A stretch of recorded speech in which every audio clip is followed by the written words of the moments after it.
Good morning, everyone. Welcome to this third workshop of the 7 strategies to make you more employable in 2020 series. Thanks a lot for joining us this Sunday morning. Today's session is one of the most important ones of the series. Given the market scenario, I'm sure most of you who are looking for transitions are facing challenges and are trying to create new job search strategies for yourselves. Today's session will help you a lot in creating that new strategy. A strategy that is based on the secrets about the job market, which very few people know about. So, without taking much of your time, I will hand over the stage to Vikram and get going with today's session. Vikram, over to you. All right. Good morning, everyone. Welcome to this session. I'm really happy and delighted to see all of you here. We seem to have pretty much a full house. And I'm excited to know that you're spending time on a Sunday morning with us, learning about how to find great jobs in any economy under any circumstance. Let's get started. But first, I want to congratulate all those people who have taken a lot of action from the previous webinar and the one before that. Here's a snapshot of some of the emails and the messages that I've got on LinkedIn, and let's look at them. So there's the first one. This person is saying, I have created my LinkedIn profile by following your instructions. I'm thinking of creating a website with domain and hosting from GoDaddy and website from Wix. Fantastic. It means that the person is taking action on what they are learning. Another person has said that they have immediately made changes to their resume and LinkedIn, and I've got a response, a good response from 2 people who saw it. Another person said that I've created my email signature. I have worked out my resume after attending your LinkedIn workshop. And this is just a very small example of the hundreds of emails or messages that I got on LinkedIn. And I want to thank and congratulate and a tip of the hat to all those people who have taken affirmative action after watching the webinar. It doesn't really matter whether the action is bang on correct because you're starting out on learning new things. What matters is you're progressing forward. As they say, the longest journey starts with the first step. And many of you have taken that first step. So congratulations. Now, as always, I'm going to make a promise to you. And my promise is that if you stay with me till the end of the webinar, you're going to walk away with a very clear action plan on what to do if you're searching for a job. As well as for those of you who are not searching for a job, but you want to make better connections and progress faster in your career, I've got a lot of strategies for you too. Now, you know that live webinars are very bandwidth intensive, both from my side as I'm upstreaming, as well as from your side while you're downstreaming live content. And therefore, it's very essential that right away, you ensure that nobody else at home is streaming or using your internet connection. Ensure that on your laptop, desktop, or phone, you have switched off WhatsApp, Facebook.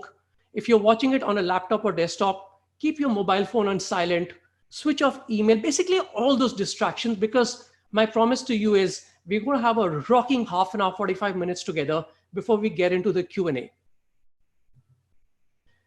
So who's this webinar for? It's for 2 categories of people. Those who are searching for much better jobs. So if you're searching for your dream job, I'm going to be sharing some interesting things with you. And for those who are seeking to network. So for both camps of people, this webinar is right for you. And remember that if you have any questions during the webinar, just put them in the question box and I'll answer it at the end of our session together. So who am I? Now, many of you already know who I am, so you got to bear with me for a minute, but this is basically for our folks, our friends, our new friends who are joining the webinar for the first time. I'll just spend a few seconds introducing myself and then we will progress into the webinar right away. My name is Vikram Anand and I'm a corporate professional with 28 years of experience at Unilever, Johnson & Johnson, Nokia. I've been the CMO of a couple of companies. After working in the corporate sector about 6 years back, I also became a career coach and I help talent like you in junior, middle, and senior management learn how to find dream jobs, build their personal brand, and get promoted fast across the world. Now, my story was I started at an advertising agency, struggled a great deal there, but that struggle was really good for me because I learned a lot about how to find new jobs when I was trying to move from advertising to the other side. And then I progressed in my career. And this is a snapshot of my earlier years in junior and middle management. Now, this webinar and the previous ones and the ones that are coming in have been developed after I interviewed over 30 HR directors from some of India's best companies that you can see here. I grilled them for hours. I placed each of these HR directors and experts that you can see on the hot seat. And we had long interactive sessions, and a lot of that distilled knowledge and wisdom is in these webinars. So I'd urge you to take notes. You will, of course, get a checklist or a guide at the end of the webinar. You will get this webinar recording. But to really imbibe the best of what the session, it makes a lot of sense to take notes. So let's get started. Now, how do people really search for a job? Think about it. If you're searching for a job, what have you done so far? And if you're like most people, you'll say, all right, let me update my resume. So you take your resume out, which you may not have seen for many months or even years. You update it with your latest job, what you're currently doing. And then what do? You apply on job portals. You get onto various portals. You look at jobs which are relevant for you, those which are highly relevant, those which may be somewhat relevant, and then you apply to as many of them. The other thing that you may be doing is you send that same resume which you have updated to a few recruiters, right? This is what 90% of the people or 95% of people do. And then they sit back and they wait for jobs to land on their laps. Does it happen? Of course not. It rarely ever happens because this is such a big mistake. Now, by itself, applying on portals is okay. Sending your resume to a couple of recruiters is okay, but it should not form more than 15 to 20% of your overall strategy. Why? To answer that question, let's look at how hiring actually takes place. So this is the pyramid. And if you really can't see what's inside the pyramid, don't worry. I will be reading out everything. But this pyramid shares with you how people actually get hired, how employers hire. So whenever there's a vacancy in a particular company, what do people do? Employers do. They start at the very bottom of this pyramid, which is internal promotions, lateral moves, etc. Because every employer wants to give opportunities to employees within that company. So a lateral move is always their preferred solution because it gives a career path to existing employees. And from the employer's point of view, that employee is a known devil. They know that employees' strengths and weaknesses. And remember one thing, employers, like most human beings, are very risk averse and lazy. And they would prefer to take the minimum amount of risk and do the minimum work to get the best candidate. So the first thing they do is do some lateral hiring.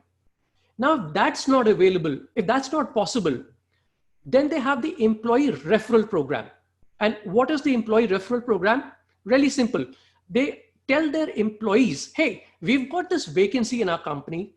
Do you know anyone, your friends or somebody in your family who can fit that role? And if that person is hired, we will give you a referral bonus. This is a win-win for all three stakeholders. So for the employer, they're getting people like their current employees because birds of a feather always flock together. For the person coming in from the outside, they get to know a little bit about the company culture, and a lot of other stuff that they could not have known because of the employee within the company. And the employee within the company gets a referral bonus. So it's a win-win for everybody. And the employee referral program is normally a huge part of hiring in most organizations. So if you have an employee referral program in your company, Just write yes in the question box and let us know. Do you have an employee referral program in your company? And if you don't, just write no. So write yes if you have an employee referral program and no if you don't. Now, if that's not possible, if the employee referral program doesn't work or they don't have one, the hiring manager, which is the boss to whom you would have reported, he goes about doing some professional networking. He will pick up the phone and speak to some of his pals in the industry and say, hey, I've got this job, this vacancy in my team. Do you know anyone who could fit that position, who could fit that role? So networking, word of mouth are important. Now, if that doesn't work, and if they can't fill in that role in middle and senior management, that's when those positions are given out to recruitment agencies or recruiters. Employers, by and large, do not like putting out positions to recruiters because they have to pay a hefty fee to a recruiter to find that particular person. And that fee could be 15, 20, or even 30% of a person's annual CDC. So if an organization has 20, 30, or 40 simultaneous vacancies, that's a huge chunk of change which they have to keep aside for recruiters. And therefore, most organizations don't like doing that. And if that doesn't work, as a last resort, they put it out on job portals or they advertise it. So employers typically move bottom up.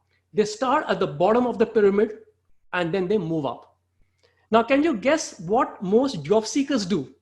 I think you would have guessed it by now. They start from the top.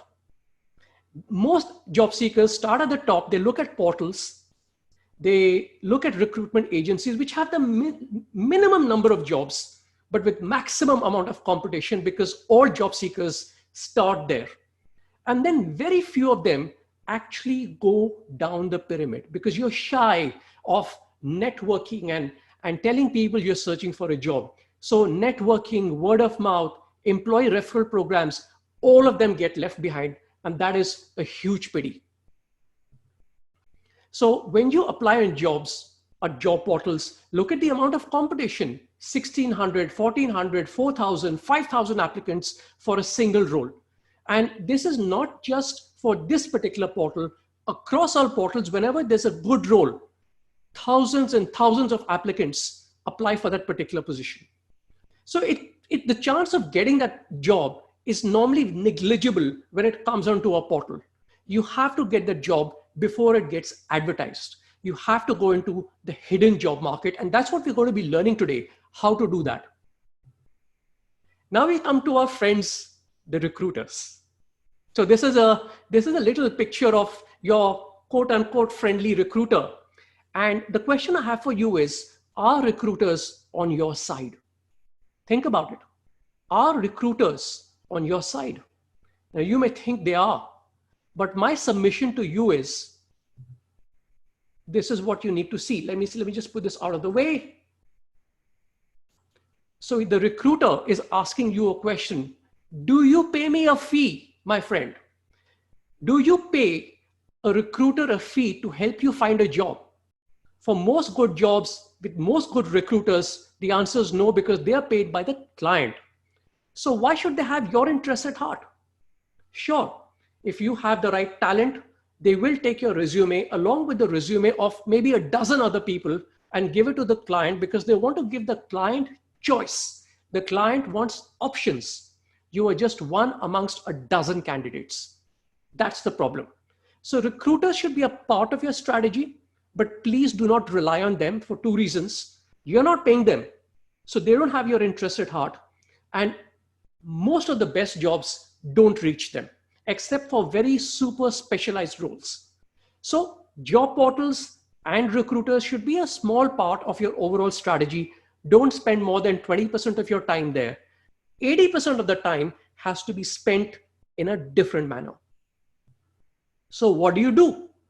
You can say, Vikram, if I don't apply on portals, if I don't send my resume to recruiters, what do I do? Enter the blue ocean strategy. Now, the blue ocean strategy is a phenomenal strategy which works across industries, and we are going to use it for our job search. So let's just step back for a moment and understand what is this blue ocean strategy.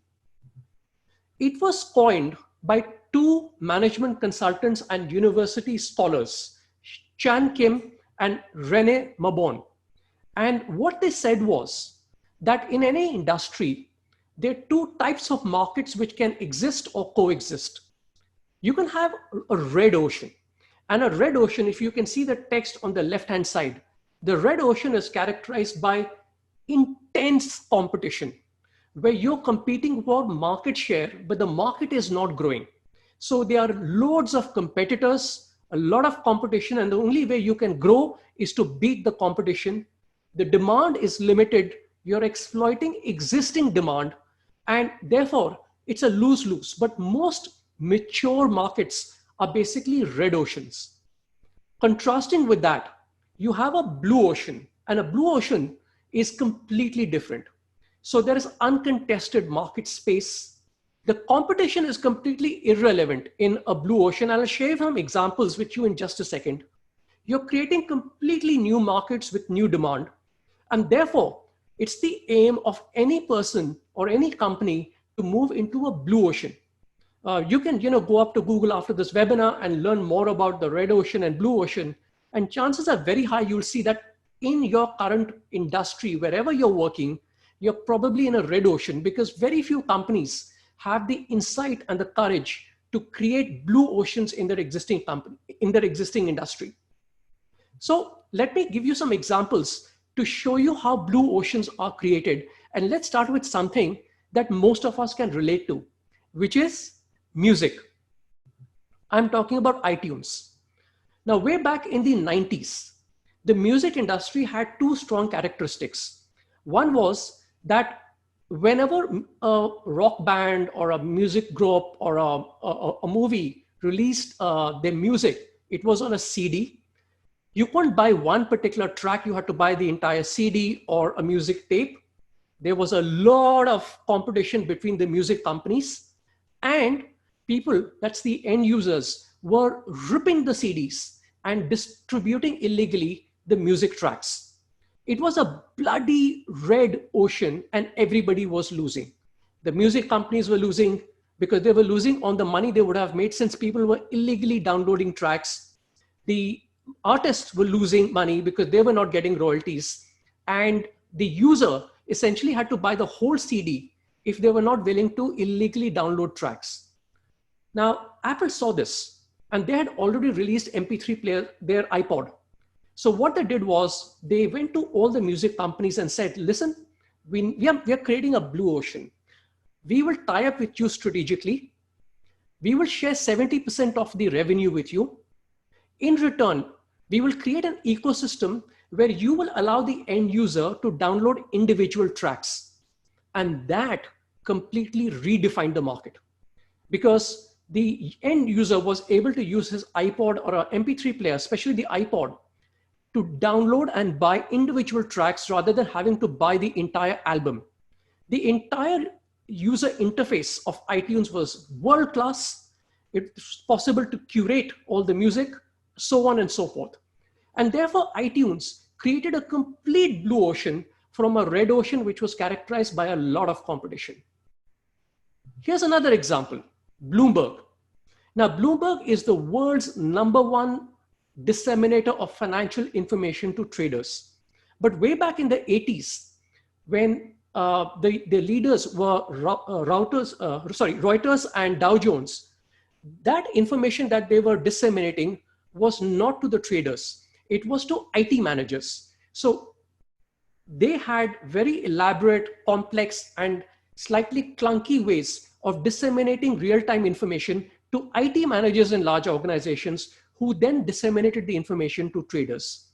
Bloomberg saw this. They realized that it was the trader, the day trader, who needed to make split-second decisions regarding trading and needed that information in real time.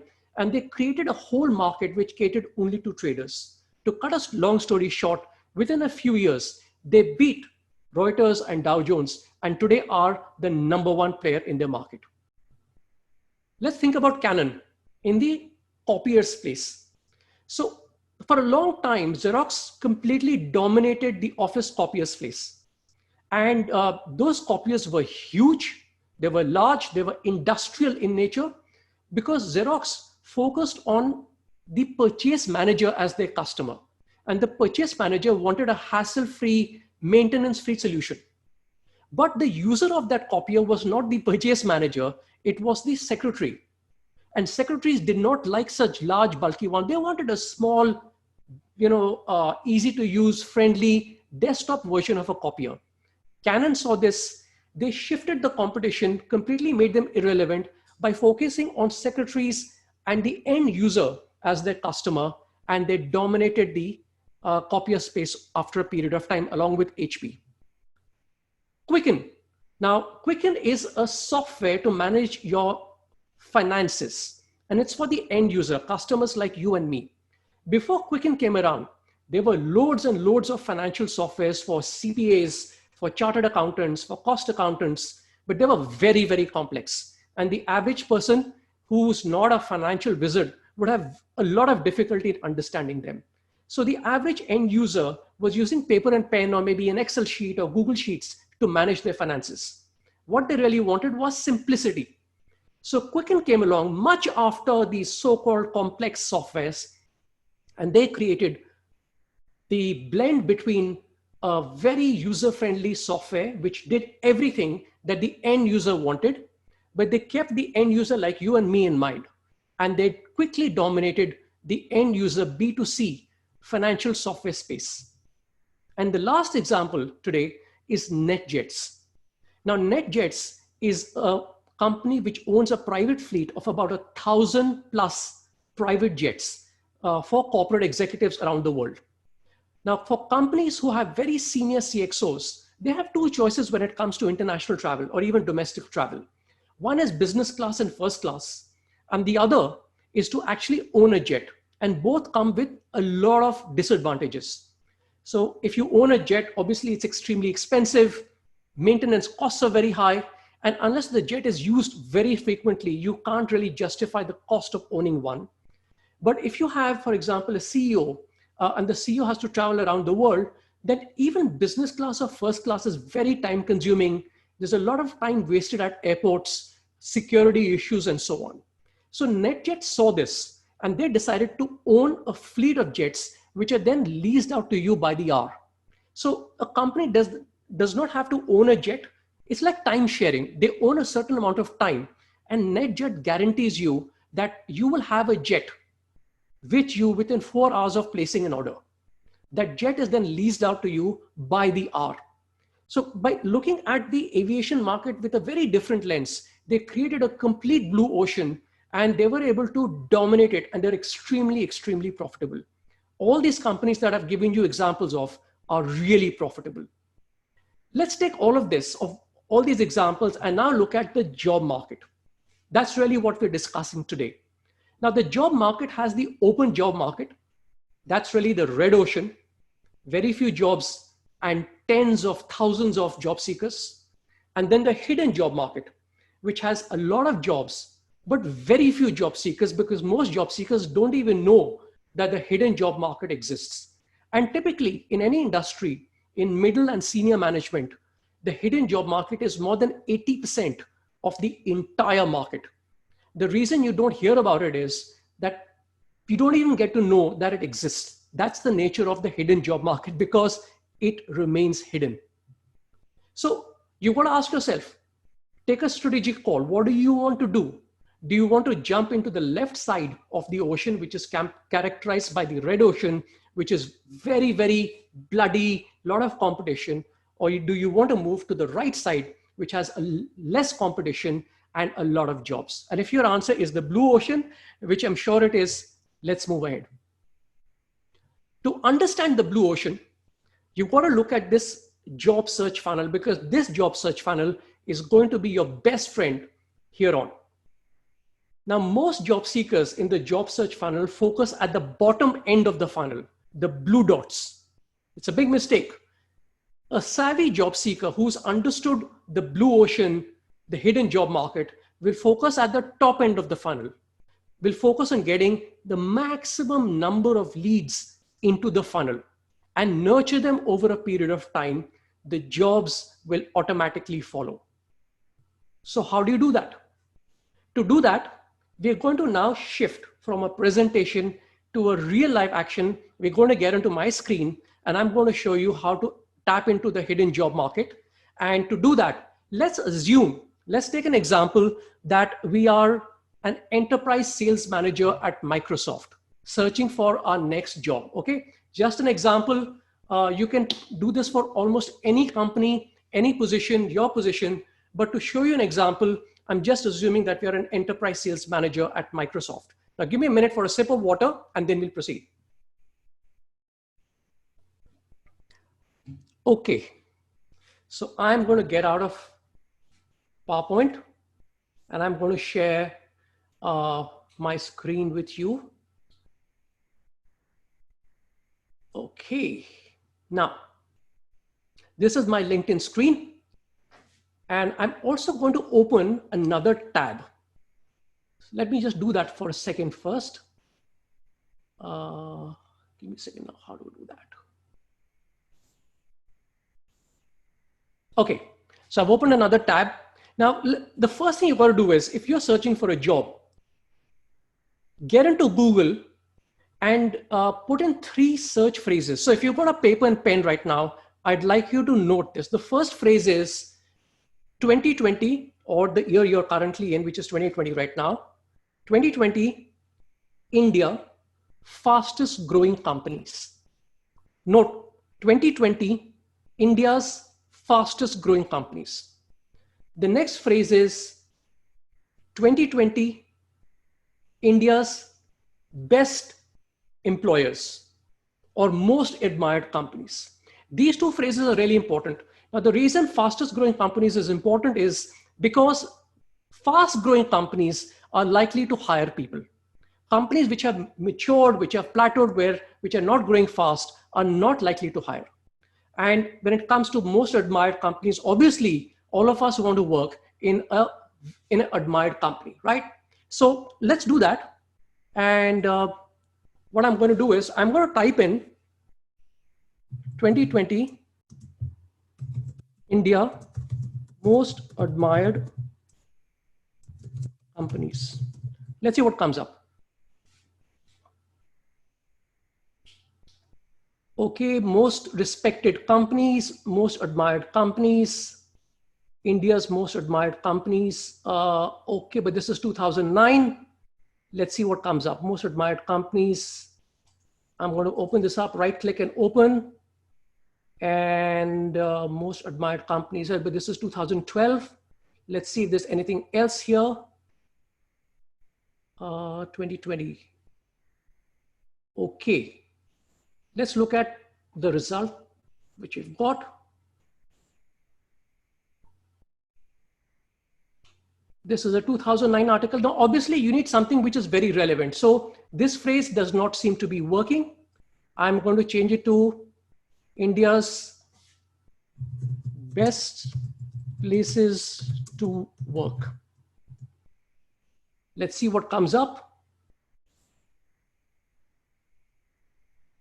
All right, so let's look at great places to work and let's see what they're talking about.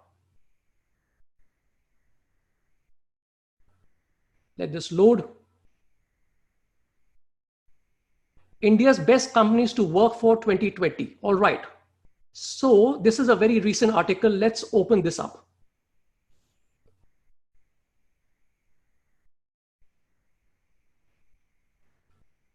And I'm going to scroll down. Let's see what we have here.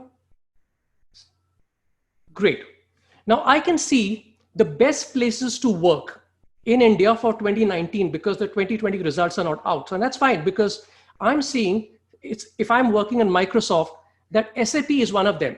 Now let's assume that I really want to work at SAP. I admire the company. There are parallels between what I have done at Microsoft and with the work that SAP does, and I want to work there. Just as an example, you can scroll down and look at many of the other companies.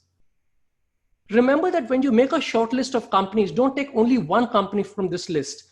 Take at least 3 or 4 companies, and that's how you get started. So let's assume that you want to get started with SAP. The next thing I would do is open up Google again. So Google is going to be your friend in this all the time. And I would put in SAP India 2020 growth plans. Are they growing? What is really happening? So I can see SAP raises forecast. That's good news. SAP extends maintenance to post higher revenues. SAP cloud growth, cloud revenue to double. So all of this tells you that SAP is actually going to be growing both in India and abroad. And I would recommend that you spend time going through these articles and looking at, is SAP actually going to be growing?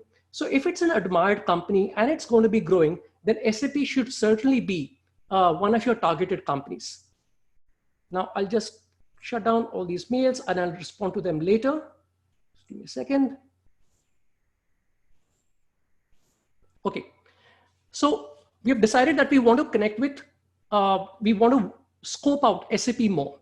So now what I would do is I would come here into the search bar and I want to look at talent acquisition managers at SAP, not HR managers. Why? Because talent acquisition managers, the only thing that they actually do is hire and recruit talent. HR managers look after many other things like payroll, they look after various other IR and various other things. But talent acquisition managers, all they are scouting for 24/7 is how to attract the right talent. So we've got to get in touch with them. What I would do is I would type in SAP. Let me start with recruiters India. Let's see what comes out. Now, obviously, you don't have 6,000 results. I've got to refine this a little bit. So I would open all filters and I would say India. Current company is SAP. Click this, scroll down, and what else? Now you come down here to the title. In the title, I'd like you to add in the word recruiter. Okay, let's click apply and see the results. So there are 3 recruiters that have come up, and these are people that you should be connecting with. Let's just give me a second. Let's change this to talent. So talent acquisition managers. Once again, you have 3 results here. So in the title of the person, or change it to talent acquisition managers, recruiters, and you will find loads of results. Now what you've got to do is right click each of these profiles. And remember, you probably won't know any of them. So I've right clicked their profile. Okay, let them load up. And likewise, do it for talent acquisition managers. You could even do it for HR managers. Let's see what happens. It depends on what kind of designation those people have. So I'm also going to do HR manager. Let's see what happens. So 3 results here. Let's just look at all filters for a second. SAP, anything else that I want to look at? No, we're good. So we have here 3 results. So open these up also. So Sudarshan Kumar, I would open up. And what else? Now that I've got these profiles open, let's go into each of them. So this lady looks at talent acquisition partner at SAP Labs. I would like to, if I'm searching for a job, connect with this lady. Here's another profile that I need to connect with. So the point is, look at what we're doing. We're first identifying a certain number of companies like SAP. Identify at least 10 companies you want to work at. Use the search phrases like most admired companies, best places to work, fastest growing companies, and make a list of companies that you want to work at. Then put that name of the company in the LinkedIn search bar and put a suffix of talent acquisition manager or recruiter and get these profiles. Now, once you do that, you have a couple of options, and this is where it becomes really exciting. So the first option is to connect with them. That's what most people do. And many of you just click the connect button when you wanted to connect with me in the last couple of weeks. So when you click connect, you have 2 options. One is to click send now, which actually is not the right way, because it's the lazy way of doing it. Why would I want to connect with anybody if I don't know what's in it for me? So when you send out this blue button connect, which just says send now, the chance of a response is actually very, very low. A much better way is to add a note to explain why you're trying to get that connect. So if I'm trying to connect with Anil, for example, I would say, hi, Anil. Would you mind if we connect on LinkedIn? I am an enterprise sales manager at Microsoft. Cheers, Vikram. That's all you have to write. No long paragraphs of text. And then you send the invitation. But there is an even better way of doing it, which will give you a higher response level. And that is by going through mutual connections. So I've clicked mutual connections, and these are people that Anil and I know. And if Anil doesn't know me from Adam, why would he want to connect with me? But for example, let's assume that Anil knows Madhav very, very well, and so do I. Let's assume that. I would then pick up the phone and speak to Madhav and say, hey, Madhav, I'm searching for a job at SAP, and I can see that you know Anil, who's a talent acquisition manager or a recruiter. Would you mind connecting both of us? And if Madhav says, sure, why not? All that Madhav has to do is go to his messaging inbox, click it, write a short message and put Anil's name and my name there and say, hey guys, just connecting the two of you to take it on from there.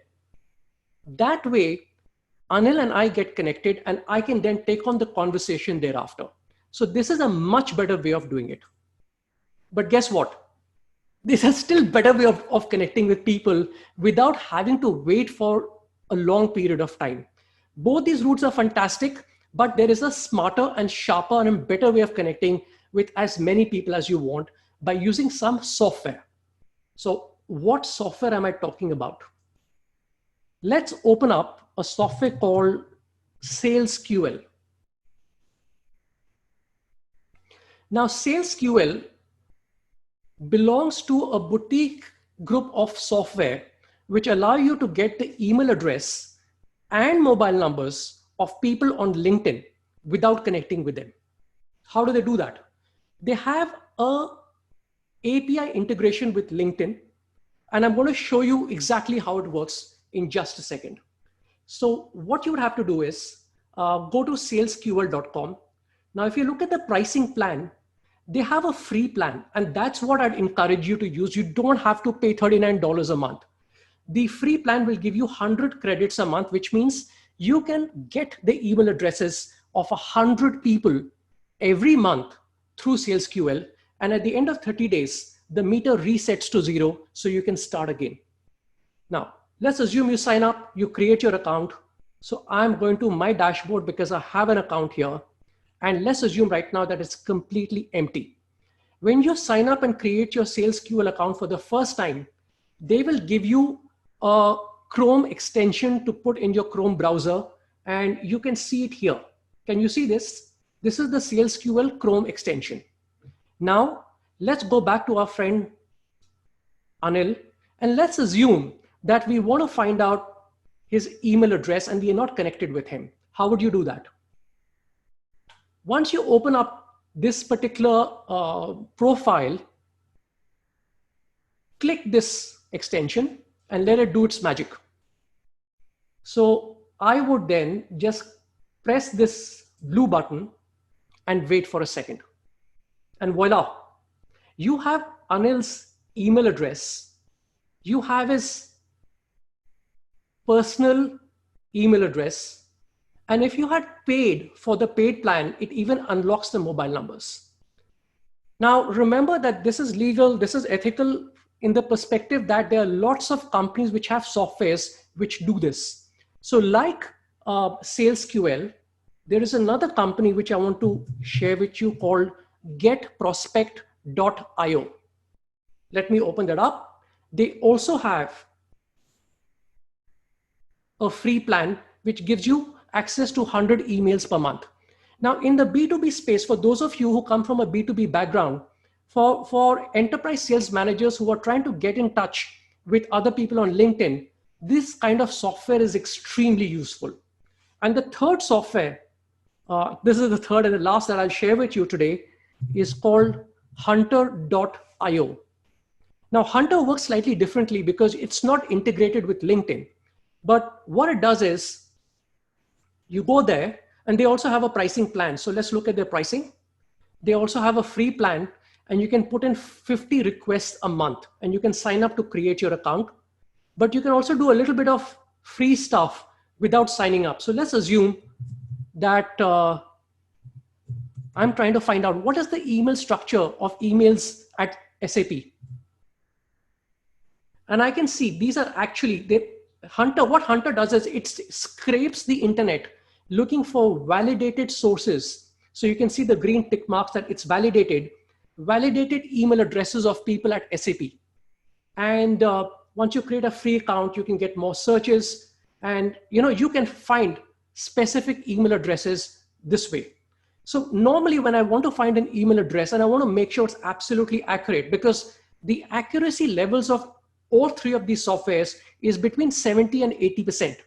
I normally take the same person and pass the person's credentials through SalesQL, GetResponse, and Hunter.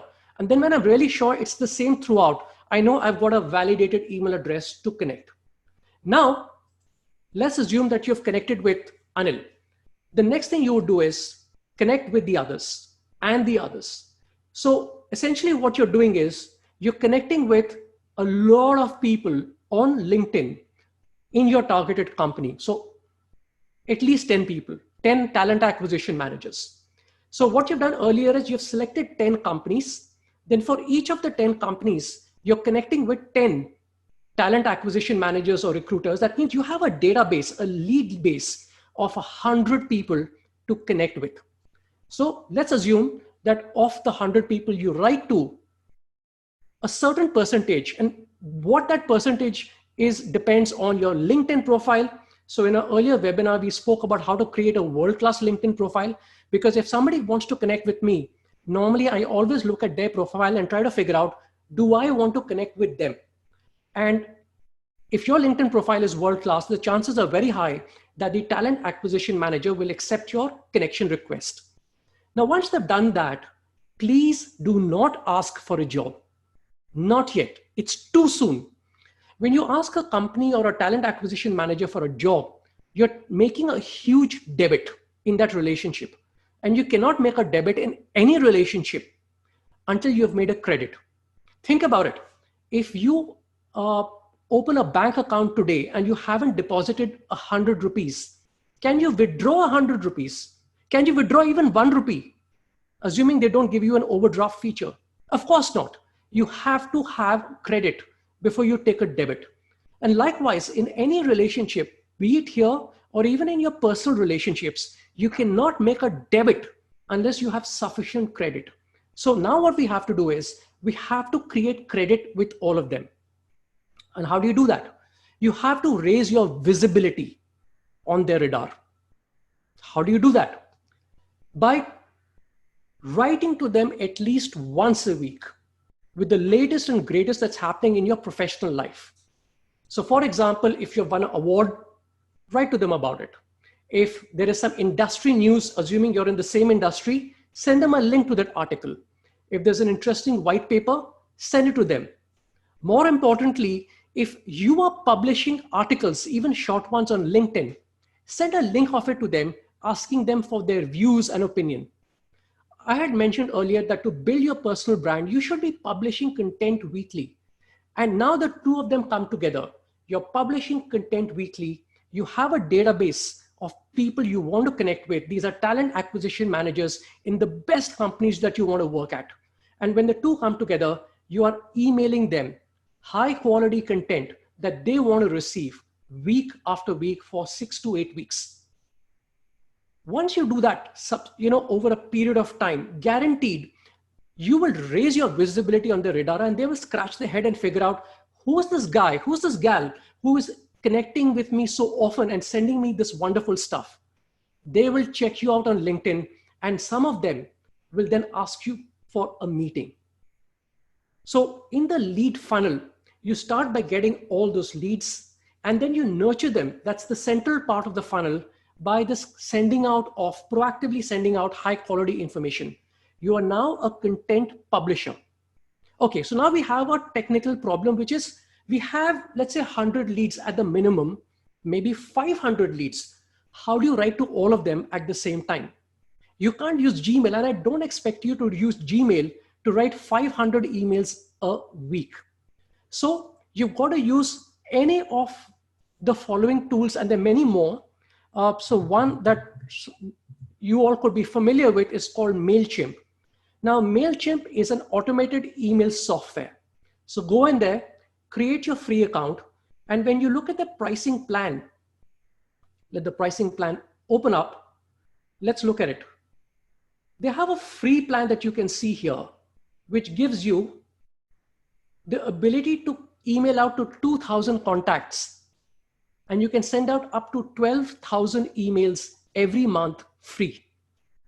Sign up for MailChimp, create your free account, and then you can dump all your entire database of leads into MailChimp, so that every time you want to send out a mail, it'll be a highly customized mail, which will go as, "Hi Vikram, thought I'd share with you this article that I published on LinkedIn. Regards, Rajesh." The other software, so this is MailChimp, which is very popular, but the one that I actually like and I use very often is called Email Octopus. It's a little simpler. The user interface is a lot better than MailChimp. And if you look at their pricing plan, they also have a free plan, which is up to 2,500 subscribers. That's 500 subscribers more than MailChimp. But you can send up to 10,000 emails a month for free. So you can get started for free even on Email Octopus. And frankly, the platform you use doesn't matter. What matters is the work you do in first getting your leads, putting them into a CSV file, transferring the CSV file into your email service, whether it's MailChimp or Email Octopus, and then emailing out those leads on a regular basis. Remember that the key here is do not spam your database. Otherwise, they will shut you out forever. They will unsubscribe. You have to build a relationship. So emailing more than once a week is not recommended. And what's very important is the quality of emails that you're sending out. You may have a question. How do I start? What do I start writing? The aim here is, on a regular basis, there's stuff happening in your company, there's stuff happening in your professional life. You are publishing content. You may be attending conferences. Take snippets of that and send it out. And if none of that is available, there's always something happening on the net related to the industry that both the companies are in. Take articles from there, curate articles, make an article library that you can send on a regular basis. But remember that when you send an article, you must have your point of view on that article in that email. You have to show that you're a thought leader, that you have a point of view when you send out those articles to the hiring manager or to the recruiter. So that's how. Let's just come back here to this one slide, and let me put it up here so that you can see it clearly. Give me a second. Yeah, so this is the funnel. And what we're doing right now is we are taking a look at building our lead base as much as we can, so that later on, once we nurture the leads here through all the email marketing that I've talked about, you start getting calls for opportunities. In life, in business, in work life, people like doing business with people they know, like, and trust. And you have to get known and liked by the talent acquisition managers so that you get called for vacancies, or at least they have you in mind for a vacancy when a vacancy is about to come up in their organization. That's the strategy that we are following here. But we haven't finished yet, because there is one more important leg of this strategy. So let's go back here, and I'm going to shut down all the tabs because I'm assuming that you have seen most of the tabs, and this place has become a little busy. Just give me a second. Okay. And I'm going to shut this down. Okay. Now, on one side, what we're doing is we're connecting with talent acquisition managers. We're also connecting with HR managers, but it's time to network into that company. Apart from talent acquisition managers, you need to find out the work culture. You need to find out who are the movers and shakers in the company. You need to find out whether the company is actually growing, or are they just putting up press releases in the internet to show that they're growing. How do you get the andar ki baat? The way to do that is actually to come back to LinkedIn. So look at the search bar. And what I'm going to do now is I'm going to first delete this, and I'm going to people. Okay, let's open up all filters. So remember the background that I'm from Microsoft and I want to move to SAP. What now I should be doing is looking at who are people who have worked on Microsoft earlier who are currently at SAP, so that I can connect with them, because they and I have something in common. I'm currently at Microsoft and they have worked at Microsoft at some point of time in the past. So here's what I would do. Let's add India, current company, SAP, and past company, Microsoft. And I think that should do it. Let's see if there are any results. Great. 73 people have worked on Microsoft in the past and are currently at SAP. You can see that result here. This is fantastic. And you can narrow it down even further. Let's assume that you're based in Bangalore and you want to meet some of these people. So I would change India to Bangalore.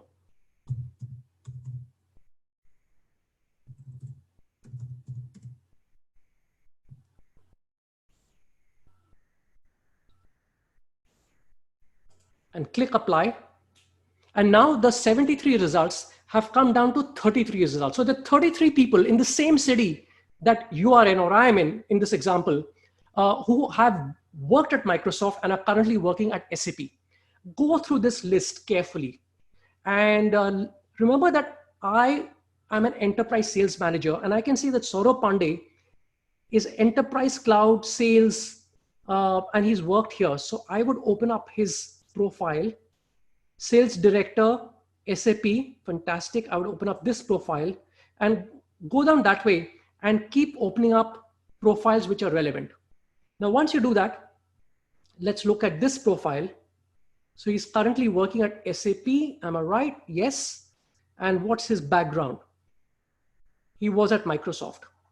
Now what I would do is I would connect with Saurabh, either through the LinkedIn Connect request, or you could use SalesQL or Get Response and basically say, hi, Saurabh, my name is Vikram. I'm currently working at Microsoft, and I can see from your profile that you have worked at Microsoft. I'm looking at making a change to SAP, and I would love to know what it's like to work there. Would you mind if we met over coffee at any day and time of your convenience? Remember, you're not asking for a job. You're just asking for an informational meeting. You're not asking for a job. You're asking for an informational meeting. And the point is, some people will agree and some people won't. That's why you have to continuously keep reaching out to people who have a shared past with you. Now, because they have a shared past, chances are very high that they will agree to your request, because basically what are you doing? You're buying them coffee and having a half-an-hour chat. And a lot of people want to help other people, especially from their past organizations. So this way, what you would do is you would connect with Anup. He's a sales director. Okay, what's his background? Let's see. Sales director, and he's worked at Microsoft in the past. So I would write to him also and say the same thing. We share a common background. I want to work at SAP. Can we meet over coffee at any day and time of your convenience for me to learn what's it like there? Chances are also high that if they are aware of an internal job which hasn't come out in the open, they may even share it with you. So what you have done at SAP is a flanking strategy. You have first connected with talent acquisition managers proactively, with recruiters within the company proactively, and you're also connecting with people in the company who are not in HR or talent acquisition, but who have something common with you, who can possibly help you, or at the least give you an inside view as to what really happens at SAP. So that's the strategy to basically network and get into the blue ocean of job search. Now, this brings me to the end of the strategy here, and it's time to open it up to Q&A. So Indranil, let's open up the floor to questions which are out there and figure out if I can help people with any queries that they may have. And I'd like to get your view on what do you think about this strategy? Would you use it? Because I have used this extensively in my work in launching my business and when I was moving jobs. And I found from time and time again that 3 times out of 5, that 60% of the time, more than 60% of the time, it works like a charm. So over to you guys. Indranil, let's open the floor to questions. Yeah, Vikram. So I see almost 47 questions on the Q&A pane. So Vikram, you can directly start taking the questions in the Q&A. Okay. I'm going to open up the pane here. So Rehan says, I want to switch to a new job. The current job is good and I have been here for 2 years, but the pay is mediocre. The appraisal not good. I want to switch for salary. How should I convey the same and make a decision? So here's the point. If you are moving for salary, please be upfront and honest and say that's the reason. There's nothing wrong in mentioning that you want to move for a better salary because you feel that you're being underpaid or you're not being paid what you deserve. Remember that the person on the other side, the talent acquisition manager, is a pro. They interview dozens of people every day and they can spot a fake or a liar when they see one. It's much better to be open and honest with them and tell them what you're actually, why you want to change a job. The mistake that some people make is they say, I want to move for personal reasons. And they shroud the actual reason behind personal reasons. Don't do that because it doesn't mean anything. And it actually pisses off the recruiter who doesn't know what personal reasons mean.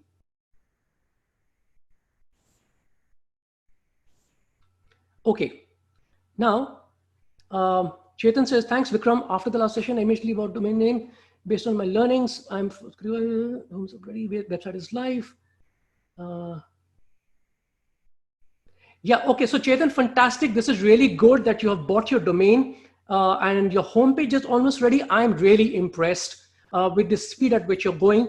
And as you start posting blogs, please send me those links to the post. This is really encouraging that you are in the top 5%. So great. So Vikram, there's a question from Shruti, which is about Chetan, which I think you missed. Yeah, okay, sorry, I didn't see that. Shruti says, what should the strategy for someone who wants to restart a career after a 3-year gap into a completely different domain? Shruti, it's like this. If you have a gap, first is it doesn't really matter because a lot of hiring managers today are sympathetic of the fact that careers are not a straight line. You don't start in one company and move from one company to the other without breaks. Look, life happens and there could be a break for a variety of reasons. Now, here are 2 headwinds you will face. One is you've got a 3-year gap. So you have to show the hiring manager that you kept your skills up to date during the 3 years, because if you haven't, your skills are already rusty and they may not look at that favorably. And if you want to move into a completely different domain, that is a significant headwind because you have to show that you're ready for it and you have transferable skills. So unless you can show that, or if you can show that, if you're skilling yourself for that at upgrad, if you're learning how to have relevant skills for the new domain, you should not have too much of a problem. You have to explain why you had the gap and how despite the gap, you have transferable skills which are relevant. Okay. Sharat says, is paying recruiters make sense really? No, please do not pay recruiters. If recruiters ask you for money, stay away, because in the industry, both in India and abroad, recruiters are not supposed to charge you for placing you. They are paid by the client. All blue chip recruiters are paid by their client, not by the candidate. I am aware that there are many unscrupulous recruiters who charge a fee from the candidate, and that is very sad and unfortunate. After BCom, how to search for a job? So Vikram, I'll just, sorry to interrupt you, just give you a bit of context. Yeah. So there are a lot of learners we have who are changing domains. So they might have degree in commerce, but they are probably doing a program in technology or data science. So this question is from that perspective. Okay, now if you're doing a program in data science at Upgrad, you're obviously skilling yourself. You're coming up to date with the latest that's out there because you're getting skilled. So if I was to see your profile that perhaps you're a commerce graduate and now you want to get into data science and you have done a course in data science which has brought you up to speed and you're on the cutting edge, there is no reason why you should have any trouble. The problem is if you remain a BCom graduate only and then come to an interview saying, I want to join the data science stream, nobody will take you seriously. What people want to know is, are you walking your talk? It's fine to shift streams. It's, not realistic anymore to remain in one stream for the rest of your career of 30, 40 years. So remember, walk your talk, make sure that you remain upskilled with the latest in that particular field you're interested in, and you should not have a problem. So just a small point to add, Vikram. So one of the common questions we get from a lot of learners is recruiters ask for experience in the domain, and a lot of people who are changing domains don't have that experience, and they are in that dilemma. How do I go ahead? Right? How do they go ahead? See, that's a real world dilemma, and there is no magic pill around it. You may have to start right at the bottom when you start out, when you're shifting domains completely because you don't have relevant transferable skills. Today, organizations don't have the time in the fast-paced, highly competitive world to completely skill a person and bring them from at a lateral level. So if you're shifting in streams completely, you can buffer that drop that you will face by upskilling yourself. But yes, you may have a situation where the recruiter may ask you for relevant actual work experience. And if you don't have it, go on to another recruiter and another job. Somebody will be willing to give you a break. But the real life answer is, in the real world, people want to hire people who have actually worked in that role, have had work experience. So if you're shifting domains, you must be mentally prepared to take a little setback for a few years before you come back to your level because you're shifting jobs completely. Okay, Shweta says, I've applied through various within my industry. There are some people who have appreciated my work in the past, but they have not landed a job change. What should I do? Shweta, it's a numbers game. You have to keep applying through various methods to land a job. So if they've appreciated your work in the past, you could do two things. One is ensure that you're getting recommendations from them on your LinkedIn profile. Are they actually giving you LinkedIn recommendations? Second is sit with them and ask them, what can I do to get a job with you? What is holding you back from offering me that job? Find out why you're not getting it. Currently, your question is, what should I do? I would say, find out why you're not getting it. Unless you know the why, you may actually be blindfolded in a dark room without an answer. To switch that light on, you must know if they've appreciated your work, why haven't you landed the job? Is it your skills? Is it your professional experience? Is it your personality? You have to do that check. Okay, let's move down to Sanket. Why should we spend so much time and effort on sprucing up our resume if we get hired through referrals? Shouldn't we direct our efforts towards more networking? Very good question, Sanket. If you're going to get hired through referrals, they are still going to ask you for your resume. They're still going to see your LinkedIn profile. So let's assume that I'm working in a company and my company has a role which is available, and I reach out to you saying that, Sanket, there's a role which fits you perfectly. Would you like to apply? And you say, sure. What's the next step? I need your resume. And when the hiring manager sees your resume, they will definitely check you out on LinkedIn.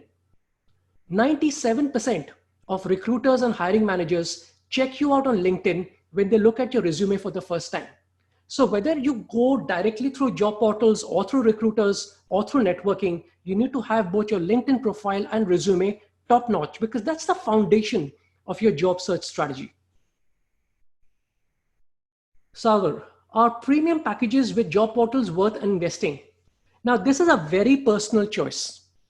And it's not possible to give a blanket answer yes or no. It depends on your situation.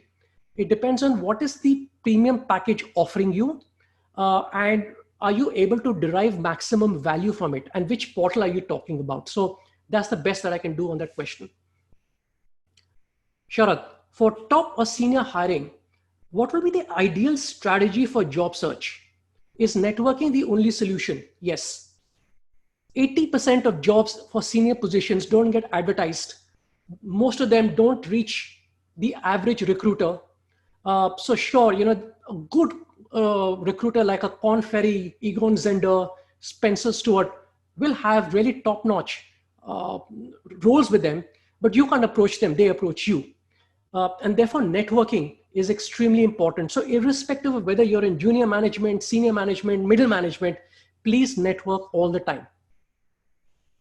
Can we ask our spouse for referral in his or her company? Asked Sagar. Yes, you can, but you have to figure out whether that company has a policy which allows a spouse to work in that company. What's your feedback? Asked Bhavin on the book. What color is your parachute? Now, it's a good book, and they have refreshed the edition every year or every couple of years. It's one of the better books out there.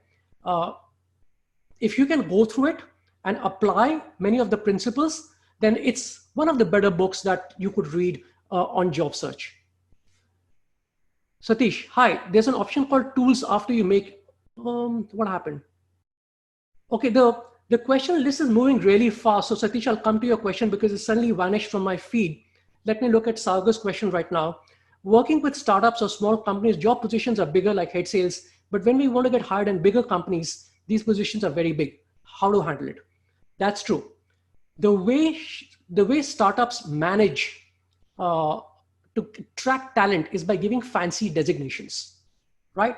Because a fancy designation to some extent compensates for the average salary that you get versus the higher salaries in established MNCs. And in MNCs, designations are very strict, very structured according to the time and experience you have. They normally do not give you fancy designations before you actually earn it. So I would say that don't get taken in by fancy designations. Get taken in by what are you learning? Are your skills transferable? And can you add value to that role? Anil, while job opportunities come from Naukri, which one is better to get more chances? Applying directly through Naukri or sending resume to mail IDs in the job description? Try both, split test, see what comes out. You'll have different success rates. Like I mentioned, apply in job portals, but keep it as a very small part of your overall strategy. Anand, hi sir, can you tell us if the Blue Ocean strategy would remain the same for junior and middle level? Absolutely. The Blue Ocean strategy is basically a strategy about networking proactively. Whether you are in any field, IT, managerial, sales, marketing, junior, middle, it's all about networking and getting jobs before they go out in the open job market. So what if, so Saurabh, I haven't understood, what if who is he asked where you got my contact? You can say, I got it from a lead on LinkedIn. You can keep it very loose and casual. Nikhil, shall we write an email to them and what should it be? Email, Nikhil, you'll have to figure this out. The actual content of that email is beyond the scope of this Q&A right now. Tavish, will it make sense to add location filter as well while searching for talent acquisition? Absolutely, Tavish, because if you can meet the talent acquisition manager in your city, you have a much greater chance rather than if you are connecting with somebody who is in a different city. Saurabh, what if I'm a fresher, then we shouldn't ask for a job? No, you should ask for a job. Why should it stop you from asking for a job? Okay, Naga, won't they be tired if we send the updates or content? Why will they look at my emails and respond to content they didn't ask for? Naga, that's a good question, and I would like everyone to listen to this. It's a very important question. Now, the question is, won't people get tired of the content that I'm sending because they haven't asked for the content? So here's the point. Those people's job is to look for and hire quality talent. You are that quality talent, and all you are doing is raising your visibility on the radar.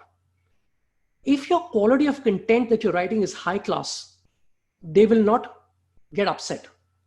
And if they do get upset, there is a link at the bottom of every mail which is sent out by Email Octopus or MailChimp, where they can click and unsubscribe. And even if you send it to them, it will never reach them. And you will be able to see how many people have unsubscribed. So you will know that your strategy is not working or the quality of your content is not good enough.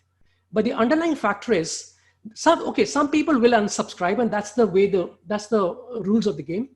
But the fact is that those people, all they do is they search the market for quality talent 24/7. And when you reach out to them, you're actually helping them. Naga, MailChimp, Email Octopus, won't they be angry on the spam I do? I would be pissed off if someone messages me like that. No, so I just answered your question.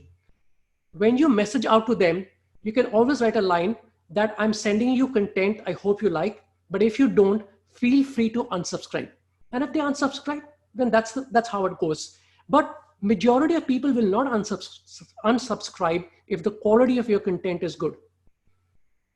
Tressa, if you're already in a senior position and looking for a more challenging opportunity, can we apply the same strategies? Absolutely. Normally, senior roles will be positioned by headhunters. No, senior positions normally do not come in only through headhunters. Very often, they come in through significant amount of networking. And that networking happens between the job seeker and a CXO or even the CEO of a company. How do you recommend creating a recruiter database? Should it be a simple Excel file? Yeah, so what you do is you download from SalesQL and get response. You can actually export a CSV file from their software, use that and import it into MailChimp or Email Octopus. Okay, thanks Rohit for your kind words.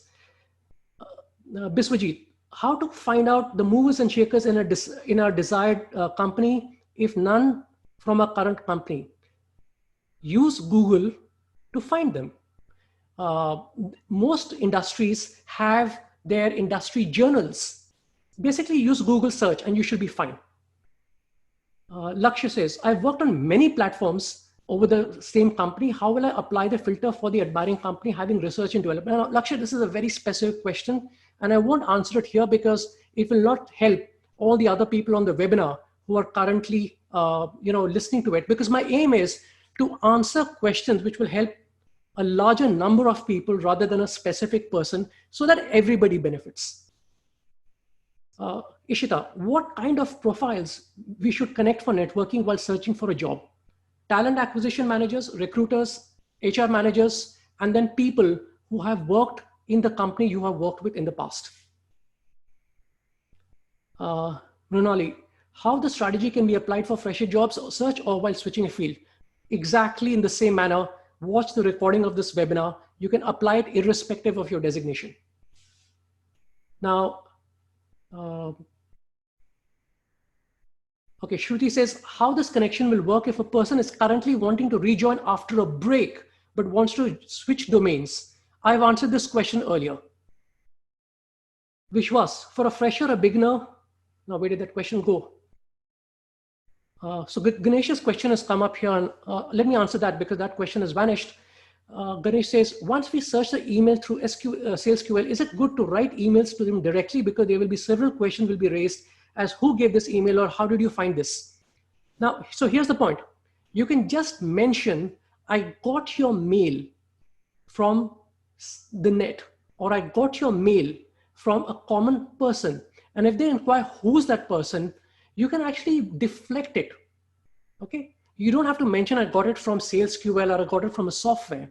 You just say that we know some people in common and I got your email from them. I hope you don't mind, because in many cases, a person's professional email, and remember to write to their professional email, don't write to their personal email inbox, because you're trying to connect with them professionally.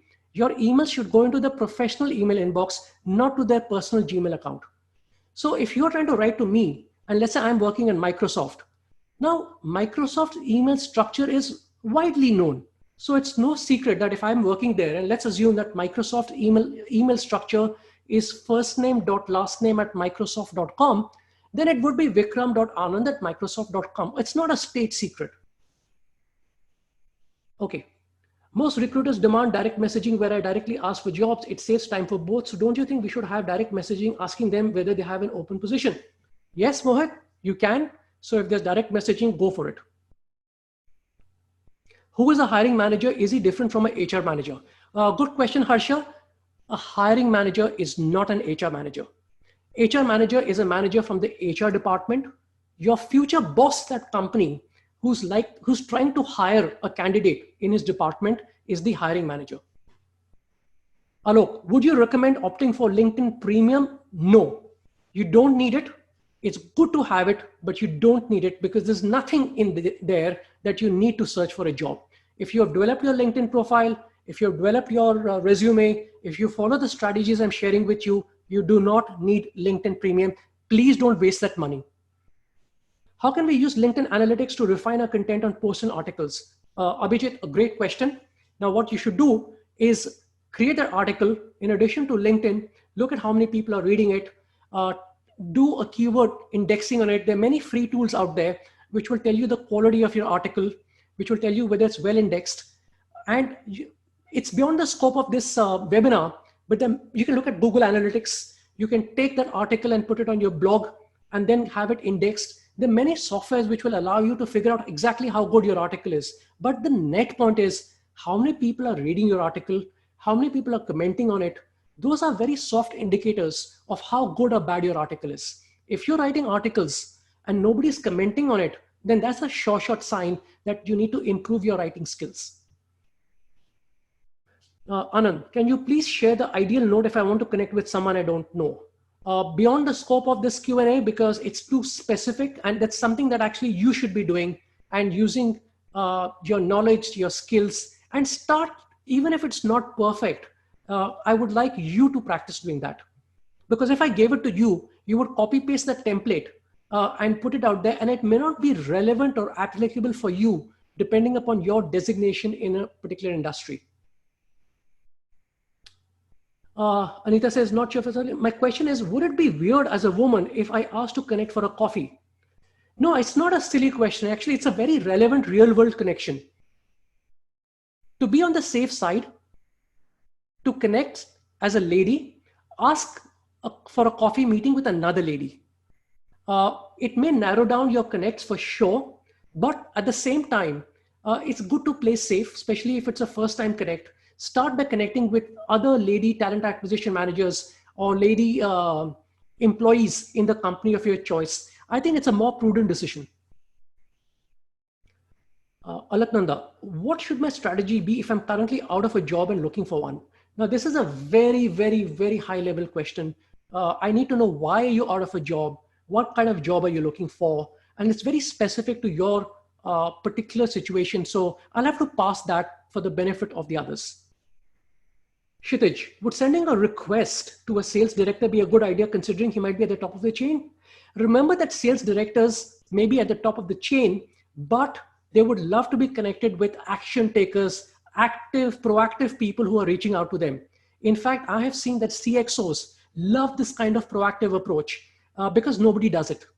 If you were to actually do a dipstick in your friend circle or even your colleagues, less than 1% of people do what I'm sharing with you today. And therefore, actually, it's a blue ocean because nobody does this kind of stuff. You might make a few mistakes in the beginning, and that's fine. You're not married to that particular person, but you'll get better and better with it over time. And I'm here to help you and support you. And once you get better with it, you'll be able to network like a pro. Shita, if HR has sent a mail that my CV didn't match the current requirement, would it be good to connect with them after upskilling? Absolutely. Remember to keep in touch with your connections, even if it doesn't work out right now. Remember to keep in touch with them because they may not have a job right now, but 6 months later they may have. And if you remain on their radar, right, you may get called for a job. See, job search is a marathon. It's not an overnight thing. You can't find a job in 1 week. So don't get disappointed if you don't get immediate success. Success will come when you least expect it. But if you're really prepared, opportunities will come your way. Ankur, how to determine that you're not doing an overkill in reaching out these external connects? Ankur, don't worry about that right now. Worry about starting out. Overkill will come much later because you're only reaching out to these people once a week. And if the people don't want to connect with you, they will unsubscribe from your mails. Like I'm saying, they're not your friends. They're not married to you. You're trying to reach out to them professionally, and you're giving a way for them to unsubscribe from your mails. So worry about starting. Don't worry about overdoing it. Vishwajit, how do I switch from sales to digital marketing when I don't have experience? Like I mentioned earlier, get that experience, qualify yourself, get relevant coaching, which I'm sure you're getting at Upgrad. Biswajit, I've changed jobs every year. I have not only changed companies, but industries altogether. No two jobs of mine are from same industry. How do I justify this? Now, this is a huge red flag. And there's nothing that I can do right now to help you on this, because you cannot change your resume. You cannot change your past. Recruiters will want to know, why have you changed so often? If you can explain that convincingly and have a very convincing reason for that, and it's not got to do because of any ethical reasons or because of performance issues, you'll have no problem. But if you have an issue with this either because of ethics or because of performance issue, then rectify that before you start searching for another job. Anupam, how does a newcomer build LinkedIn networks? There's a lot of resources on Google search. It's a very broad question, so I'm going to skip that, but do Google research, follow my advice on these webinars, and you'll be off to the races. Rahul, I'm into business within a 12 years experience in sales. How do I pitch myself? What should my approach be? I'm already 37. Go exactly by what I'm sharing with you in the webinar. You'll be fine. Vineet, I'm currently out of a job, searching for one, and hence will want to expedite the process. In such a scenario, what should I write? You cannot expedite the process. It's like finding a job takes time. It takes months. And depending on the state of the economy, and we all know the state of the economy right now, it's pretty grim. Expect for it to take anywhere between 0 to 6 months. You could get very lucky and get a job in a few weeks. You could probably get a job in a few months. And if you're unlucky, it could take a very long period of time, depending on the demand in the market. But do not rely on job portals and recruiters only. Follow the strategies I'm sharing with you, and you will come to ahead of the line when it comes to your job search. Purun, I'm working on a startup, love to continue, but not getting the salary, looking for a job. Is it the right approach? If so, what should the right answer in the interview be to the question, why do you want to leave? I'd mention this as the first answer to the Q&A here. Mention you're leaving for salary because its cost of living is high. You're not getting what you deserve. You deserve more than what you're getting paid. Please mention, look guys, if you're leaving a job for salary, be upfront.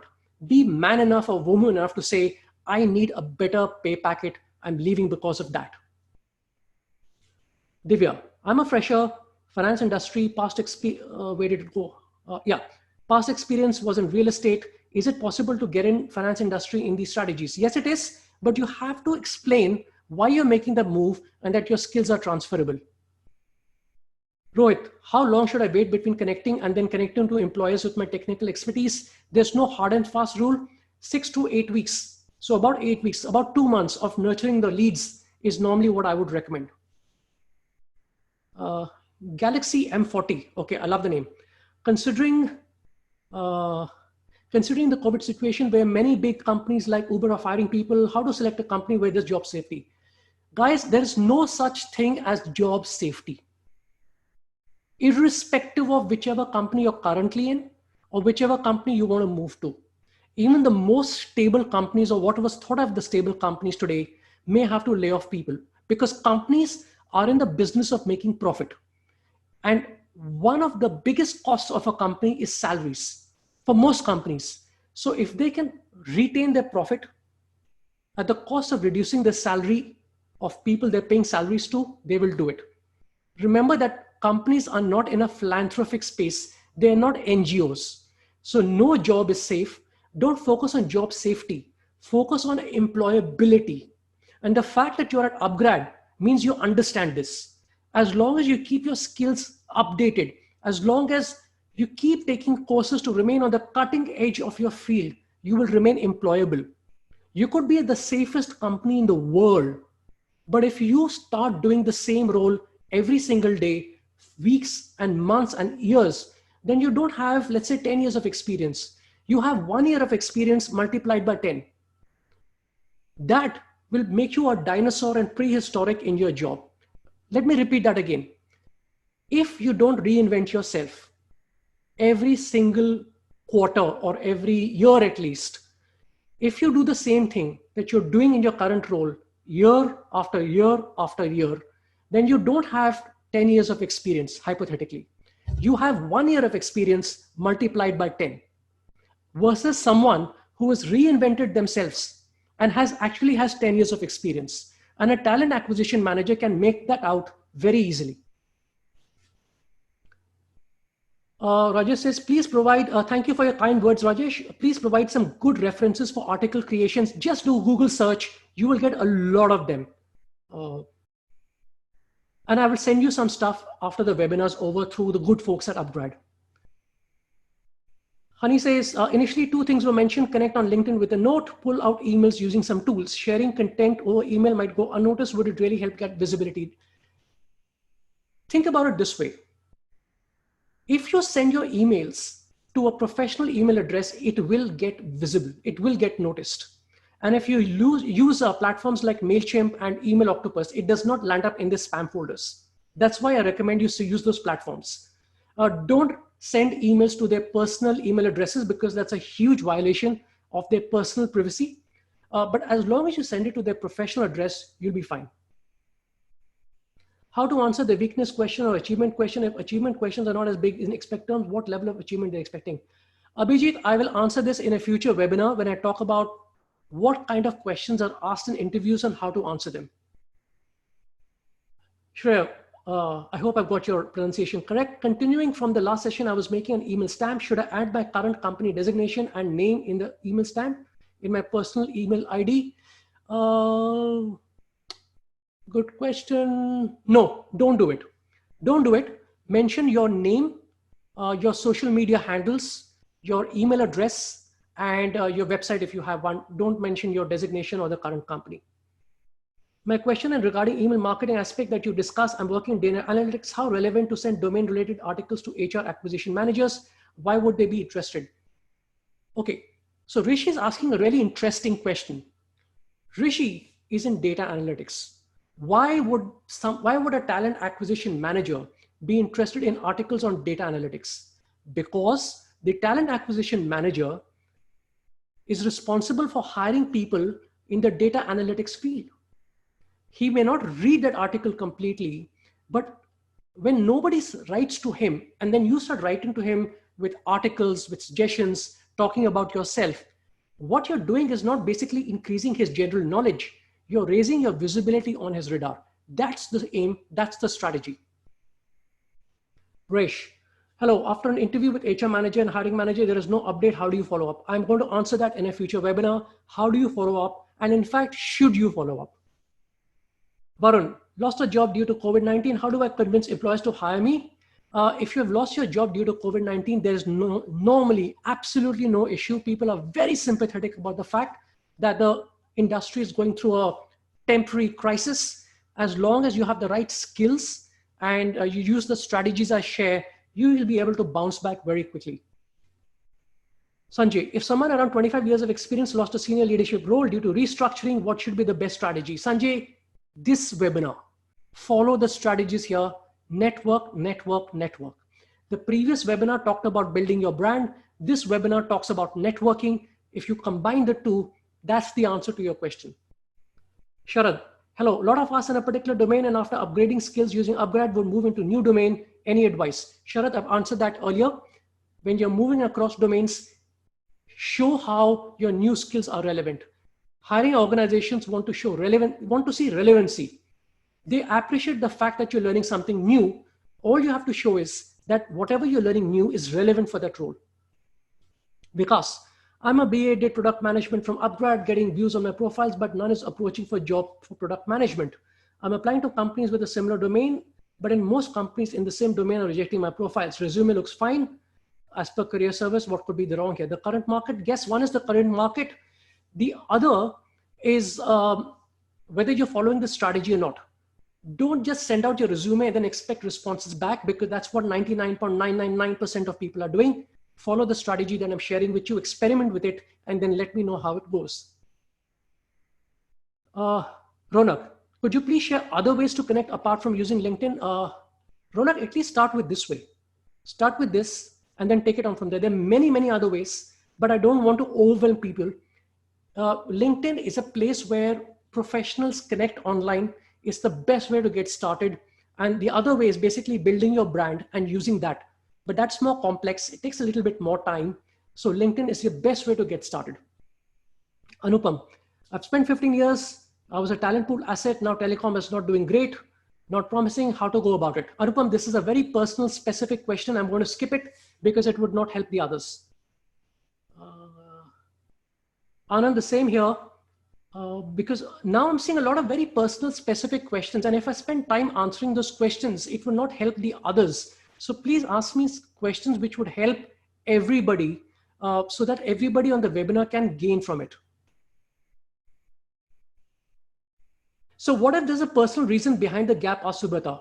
Now, for example, moving with husband without even getting time to find a new job, just mention that. Don't hide behind a personal reason. Mention that you moved because your husband had to had to move and you didn't have time to find a job. Mention it. Be open, be upfront, be honest. Akshat, I will complete my undergrad degree in 21, mechanical engineering, taken a toll. What would be better for me to work on my coding skills, join IT industry, or should I continue to hone my skill set? Akshat, I'm going to skip this because once again, this is specific to your specific circumstance. It would not help all the other people on the webinar. Sachin, I've bought my domain. So congratulations, Sachin. You've bought a domain, starting working on your website. Do I make a portfolio type of website? Absolutely. And why would a talent acquisition manager be interested in reading my blogs about technology? Because people don't do it. The talent acquisition manager is not interested in the technology you're talking about. He's interested in knowing that you are a proactive bloke who's created a website, who's got a blog, who's writing about technology because nobody else is doing it. He wants to separate the movers and shakers, in this case you, from others who just sit on their armchair and complain that there are no jobs out there. The jobs are there, out there, they're few, but to get them, you have to take action like you're doing right now. Demalya, should the articles of content belong to the domain of the recruiters or my area of expertise, your area of expertise? Blue Ocean strategy, as Ali, is for experienced personalities, not for freshers. How will this work? No, the Blue Ocean strategy works extremely well for freshers. Actually, you have a much bigger advantage because you're starting fresh. Nobody expects you to reach out to talent acquisition managers. And if you're a fresher, you have been studying, you have been reading, you are coming fresh out of the academic world. So it should be very easy for you to write blogs which are of interest. Victor, given technology has accelerated at speeds, looking at 20s, 30s, specifically, how would... Victor, the fact, you've brought up an important point that how do talent acquisition managers view people in their 40s when the average age for each role is actually coming down? Now, here's the point. If you continue to upskill yourself and keep reinventing yourself, you'll actually remain in your 20s, metaphorically speaking, because you're a new version of yourself every couple of years. But as I mentioned earlier, if you do the same work over a long period of time and you haven't reinvented yourself, then you get passed on for better jobs by younger people, because every organization wants so-called people with fire in the belly, young blood. And it's a sad reality that older people may not get the same kind of opportunities as younger people. For those of you who are in junior management, who are freshers, this is a great time. And for those of you who are in middle or senior management, you really have to work hard to play ball or to be in the game with the millennials. Surendranath, how do recruiters think if a person has worked for 15 years in one company is looking for a change? Actually, they look at it pretty well. They'll want to see not the fact that you've worked for 15 years, but what have you done in the 15 years? Have you grown spirally upwards? So there are a couple of things that you could have done. You could have stayed in the same role for 15 years, in which case it's a big problem. You could have moved across divisions, across companies, across divisions, across roles, and continuously learned every 2 or 3 years. In the 15 years, that's viewed very favorably. If I get an offer, I didn't accept, possible to get offer later on? Yes, absolutely. I have graduated in 2011. I have a long break of 9 years. Now I'm upskilling. How can I address this long gap? Be honest, be upfront, explain why you took the gap. Okay. In general, we still have about 120 questions, and it won't be possible to answer all of them. And I'm seeing a certain trend that many of them are very specific about an individual person rather than relevant to the topics discussed in the webinar.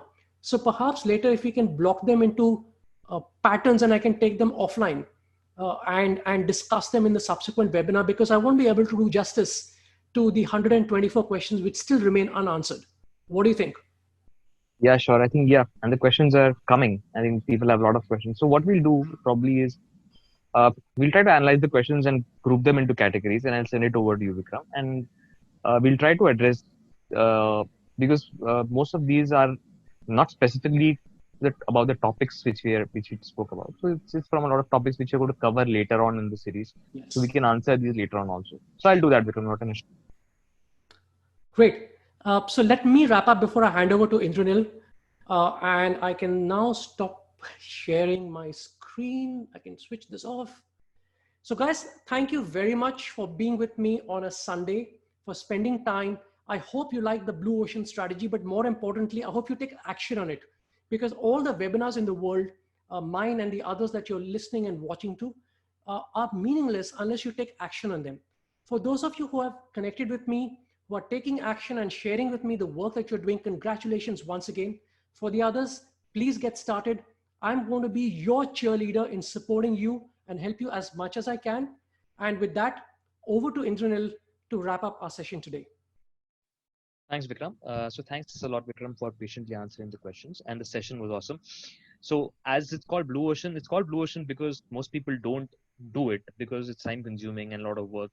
But the 800 folks who are there for today's session, right? If you start implementing it, it's going to create a lot of opportunities for you, and that's pretty much what you're looking for. So I urge all of you to please start implementing this, as Vikram said. A couple of things before you sign off. One, after you sign off, there's going to be a survey which will open up in your browser. Please answer the survey and help us improve the quality of these sessions. And yeah, all of you will be getting the recorded version of this session along with the handout which Vikram just talked about. So don't need to worry about this. You can use that and keep improving your strategy. And the next weekend, we are going to have 2 more interesting sessions, one on improving the communications and one more with Vikram. And I hope you're excited for the sessions of the next weekend too. So thanks a lot again for joining us. Have a great Sunday. Bye guys. See you. Have a lovely Sunday. Cheers from here.